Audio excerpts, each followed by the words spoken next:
ஒரு பக்கம் சங்கீதாவுகளோட சர்ச்சையெல்லாம் அமைதியா இருக்க நேரத்துல விஜய் அவரு அதிரடியா மாஸ்டர் பிளான் எல்லாம் போட்டிருக்காரா?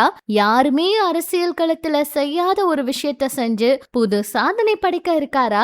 வாங்க என்னாச்சுங்கிறத பார்க்கலாம். தமிழக சட்டமன்ற தேர்தல்ல தேசிய ஜனநாயக கூட்டணியில தமிழக வெற்றி கழகம் இணைய இருப்பதா, அதுக்கான முயற்சியெல்லாம் மேற்கொண்டு வருவதா ஏகப்பட்ட செய்திகள் வைரலாச்சு. இந்நிலையில பட்டினப்பாக்கத்துல நேற்று திங்கட்கிழமை தாவேக நிர்வாகிகள் சந்திப்பு கூட்டம் நடந்துச்சு.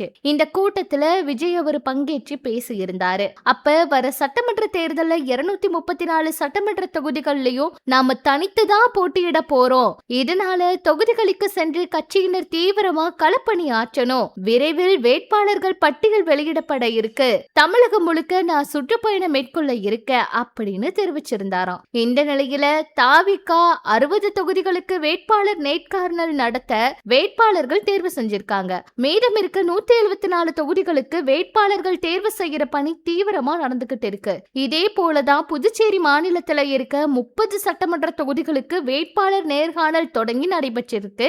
இந்த நிலையில தாவேக தலைவர் விஜய் அவரு பெரம்பூர் தொகுதிகளிலையும், பொதுச் செயலாளர் என் ஆனந்த் அவரு டி நகர் தொகுதிகளிலையும், தேர்தல் பிரிவு மேலாண்மை பொதுச் செயலாளர் ஆதவ் அர்ஜுனா அவரு வெள்ளிவாக்கு தொகுதியிலையும், கொள்கை பரப்பு செயலாளர் ராஜ்மோகன் எழும்பூர் தொகுதியிலும் போட்டியிட இருக்காங்களாம். இதே போல அருள் பிரகாசம் சைதாப்பேட்டை தொகுதியிலும், வெங்கட்ராமன் மயிலாப்பூர் தொகுதியிலும், ஜேசிடி பிரபாகரன் ஆயிரம் விளக்கு தொகுதியிலும், மரியா வில்சன் ஆர்கே நகர் தொகுதிகளிலும் கலங்கரமாக இருக்காங்களாம். இதுல தாவேகா சார்பில் பாத்தீங்கன்னா 3 கட்ட கருத்து கணிப்பு எடுக்கப்பட்டிருக்கிறா தகவல் வெளியாகிருக்கு. அதுபடி தாவேக தலைவர் விஜய் அவரு மக்கள் சந்திப்பு சுற்றுப்பயணம் மற்றும் அவரோட பேச்சு எந்த அளவுக்கு மக்கள் சென்றடைஞ்சிருக்கு, விஜய் அவருடைய பேச்சை மக்கள் எந்த அளவுக்கு உள்வாங்கி இருக்காங்க அப்படிங்கிறது தொடர்பாகவும், கரூர் சம்பவம் மக்களை எந்த அளவுக்கு பாதிப்படைய செஞ்சிருக்கு, இந்த சம்பவத்துக்கு விஜய் அவர் பொறுப்பேற்க வேண்டுமா அல்லது அவர் மீது தவறு இல்லையா, இதையெல்லாம் மக்கள் மத்தியில இருக்கக்கூடிய மக்கள் பிரதிநிதிகள் அப்படிங்கிற அளவுக்கு செயல்பட்டு இருக்காங்க,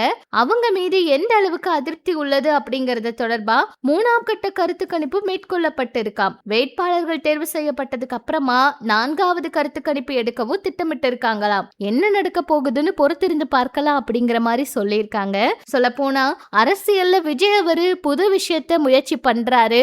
அவருக்கு இது வெற்றியா அமையுமா அப்படிங்கறத பொறுத்திருந்துதான் பார்க்கணும். என்னதான் விஜய் அவர் மேல பல குற்றச்சாட்டுகள், குடும்பத்தை பார்க்கல, அவர் இப்படி எல்லாம் பிரச்சனையில சிக்கிறாரு அப்படின்னு வந்தாலுமே ஒரு பக்கம் இளைஞர்களோட வாக்கு அவருக்கு தான் அதிகமா வரும் அப்படிங்கிற கருத்து கணிப்பு இருக்காம். விஜய் அவர் வெற்றி அடையறதுக்கு வாய்ப்பு இருக்கு.